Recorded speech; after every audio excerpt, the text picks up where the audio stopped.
Sir ನಿಮಗೆ ಇವತ್ತು notice ಕೊಟ್ಟಿದ್ದಾರೆ, 10 ದಿನಗಳ ಒಳಗಾಗಿ ಉತ್ತರಿಸಬೇಕು ಅನ್ನುವಂಥ ನೋಟಿಸ್ ನಿಮಗೆ ಸಿಕ್ಕಿರುವಂಥ ಸರ್. ನೋಡ್ರಿ, ನೋಟಿಸು ಅಧಿಕೃತವಾಗಿ ನನಗೆ ಬಂದಿಲ್ಲ. ಹಾಂ ಸರ್. ಅದಕ್ಕೆ ಸರಿಯಾದ ಉತ್ತರ ಕೊಡ್ತೀನಿ. ನನಗೆ ಇಲ್ಲಿವರೆಗೆ ಮೂರು ಸಲ ನೋಟಿಸ್ ಕೊಟ್ಟಿದ್ದಾರೆ. ಹಾಂ ಸರ್. 2 ಸಲ ಉತ್ತರ ಕೊಟ್ಟೆ. 3ನೇ ಸಲ ಆ ನೋಟಿಸೇ ಡೂಪ್ಲಿಕೇಟ್ ಐತಂತ ಅನ್ನಿಸ್ತು ನನಗೆ.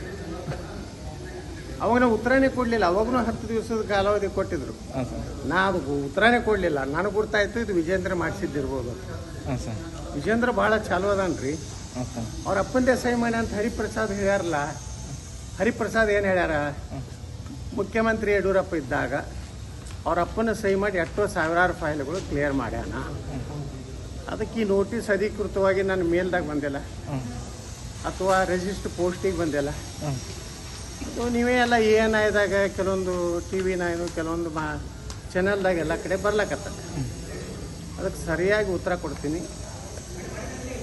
ಈಗ ಪಕ್ಷ ನಿರ್ಣಯ ಮಾಡಬೇಕಾಗಿದೆ. ವಂಶವಾದ, ಭ್ರಷ್ಟಾಚಾರ, ಅಡ್ಜಸ್ಟ್ಮೆಂಟ್ ಮತ್ತು ಹಿಂದುತ್ವದ ಪರವಾಗಿ ಮಾತಾಡಬೇಕು ಬೇಡ.